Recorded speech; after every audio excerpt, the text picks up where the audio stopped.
demande du gouverneur de province qui est venu me voir, j'avais un plan pour venir ici. Et il m'a dit qu'on doit l'accélérer puisque nous avons des infrastructures du gouvernement dans cette partie du pays, notamment du temps de Louvain, qui est parmi les greniers agricoles à la République démocratique. On est venu ici les sites, les PVA, dans le territoire d'Ouvira, pour voir l'état des infrastructures et pour voir l'état de mise en œuvre du contrat que nous avons signé avec BAB pour la gestion de ces sites de PVA. Ce que l'on constate, c'est qu'il y a du matériel qui est sur place, bien évidemment.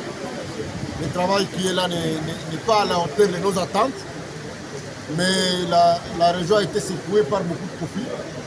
Il y a des choses qui sont compréhensibles et d'autres choses pour lesquelles, effectivement, on trouve qu'il faut qu'on prenne des décisions immédiates pour améliorer les services que tout cet investissement que l'État congolais a mis ici pour relancer l'agriculture se réveille et qu'il soit au service de la communauté.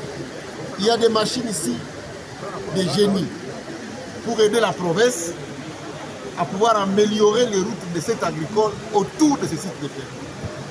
Ces machines n'ont pas encore été utilisées pour cette cause. Il y a ici un grand moulin, vous pouvez bien le voir, pour la transformation du manioc. Vous pouvez bien constater qu'il est installé 95%, mais il n'est pas encore opérationnel. Nous avons un grand moulin pour la transformation du maïs. Vous pouvez voir que les pièces sont encore éparpillées sur les sites. Il y a des difficultés liées effectivement au gouvernement, d'autres difficultés liées à la gestion de ces infrastructures. Et donc, à la sortie d'ici, dès que j'arrive à Kinshasa, je vais prendre des décisions pour que tout ça, ça puisse fonctionner.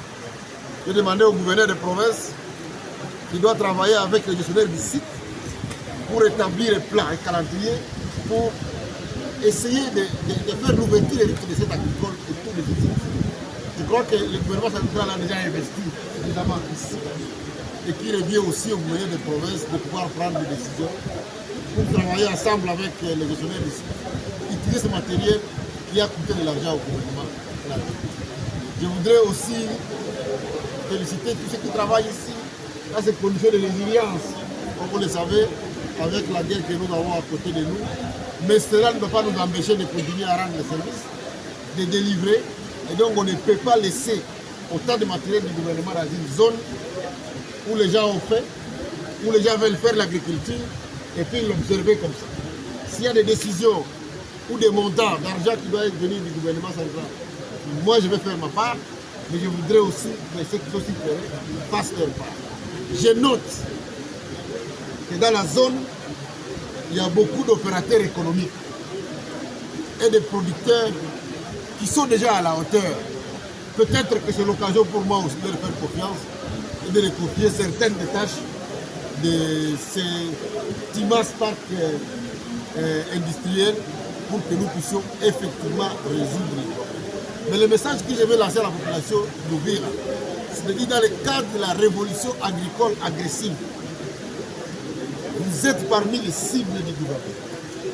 Et donc dans le cadre de la générale transformation agricole, nous aurons des investissements massifs ici. La ferme sémancière pour les riz, pour les maïs, va être relancée pour que nous nous rendions compte effectivement que ceux qui sont sur le terrain reçoivent la semence, qui reçoivent aussi des arbres. L'objectif pour nous, c'est que ces usines ne puissent pas chômer. Qu'on ait du manioc ici, qu'on ait du maïs ici. Et j'ai bien noté qu'on doit avoir une menuiserie aussi très professionnelle ici pour aider la population de cette partie à faire l'agriculture. Donc voilà ce qu'on est venu faire ici avec le gouverneur de province et avec tous les autres. Et je crois que dès demain, nous aurons des restrictions pour la sécurisation davantage des sites, mais aussi pour une gestion qui nous permette d'avancer.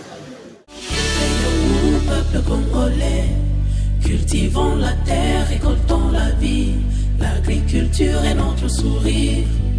Révolution agricole agressive.